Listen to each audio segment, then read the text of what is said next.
All right, let's circle back to Nvidia because, I do want to note, still in positive territory, holding on to those gains that it just acquired a few minutes ago. There's clearly DeepSeek really roiled markets on Monday. We've seen some names recover. Nvidia has recovered a bit. It was down about 17% on Monday, now down about 12% this week. There's a lot of uncertainty, a lot of skepticism about what chips DeepSeek actually used and how much they actually spent, that $5.6 million price tag. It sounds like the government is looking into how DeepSeek actually acquired its chips. Fill us in on that story. Yeah, and so I think that's going to be the piece where Nvidia is perhaps getting hit a little bit in both ways. Clearly, the story itself was a bit of a deflationary shock on this particular sector or subsector of the market, which is AI semiconductors. Even if it's just marginally true, Caroline, if there's any type of adjustment into how much capacity is needed for this, it does change the dynamic substantially for a company like Nvidia that is priced for this story to accelerate and continue to build and get better. If you need 1/20th or 1/10th or even a fifth of how many you thought you needed, that changes the things dramatically. So I don't know what the numbers ultimately will be, but that did impact things, and clearly the price reflects that.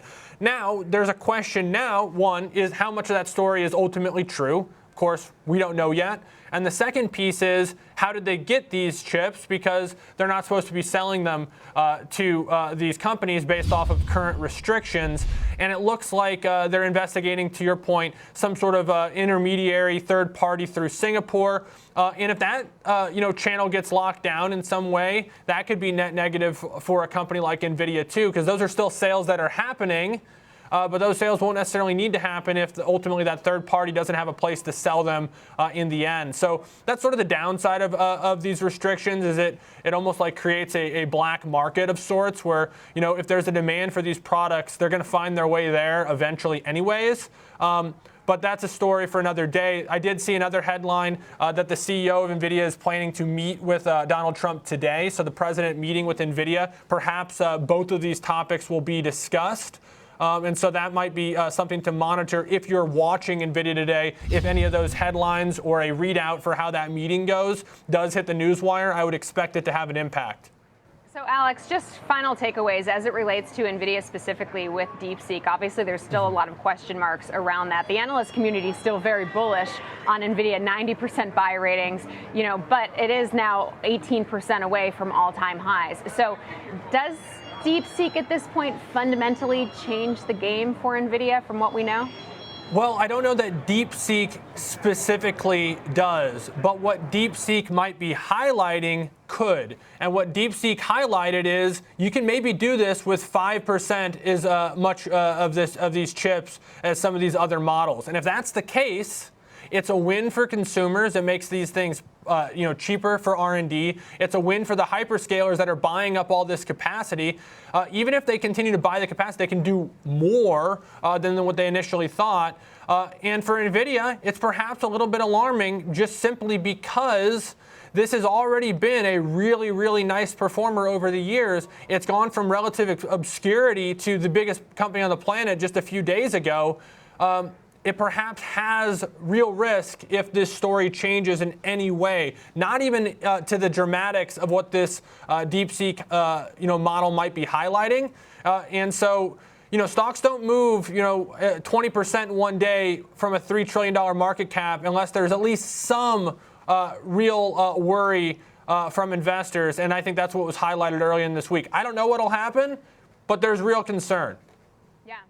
It'll certainly be interesting to see what it does to Nvidia's pricing power, because they've been able to keep those prices pretty high, being number one and not having a whole lot of competition.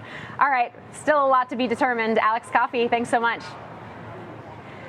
Let's trade it with Dan Deming, managing partner of KKM Financial. Dan, happy Friday. Welcome to the show. Before we actually get into your trade for Nvidia, I'm curious, does DeepSeek or the possibility of cheaper AI change your view on the overall AI trade, especially for chip makers?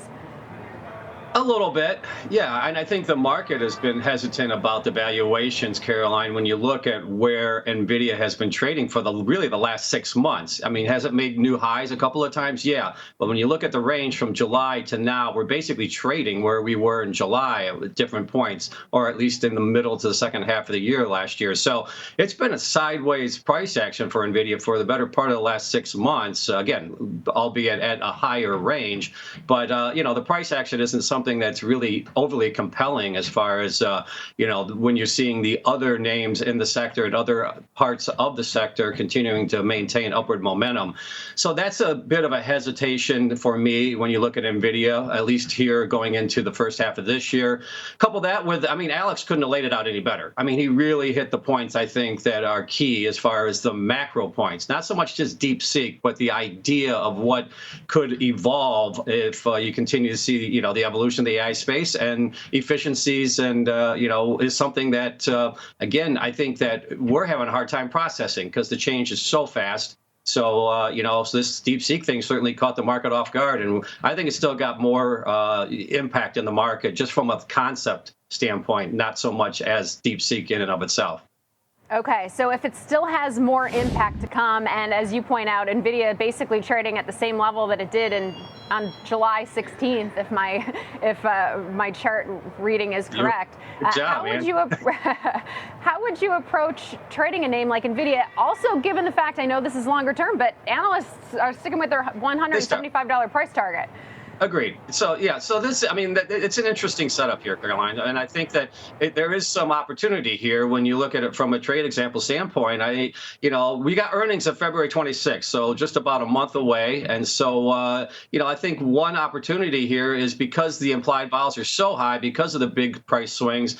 There is the opportunity here, and when I look at it from you know, possible exposure to Nvidia, of gaining exposure by looking at selling puts, and so the trade example today is in March, so I'm moving it out past expiration, excuse me, past February expiration, but also past earnings at the end of February, and taking advantage of the high implied volatilities, which is right around 78 or 79, and looking at selling the 115 put in March for about $8 versus the stock at 124.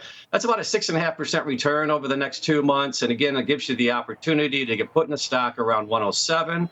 So I think that's a better entry point longer term if we continue to see some further fallout from the concerns about valuations. And so that's one way I think that you could look to take advantage of the high implied volatilities and capture some return with the opportunity to possibly get long the stock at a better level. All right, Dan, appreciate that trade. Nvidia currently up more than 1% right now, trading around 126. Dan Deming, managing partner, KKM Financial. Always a pleasure. Thanks so much. Thank you.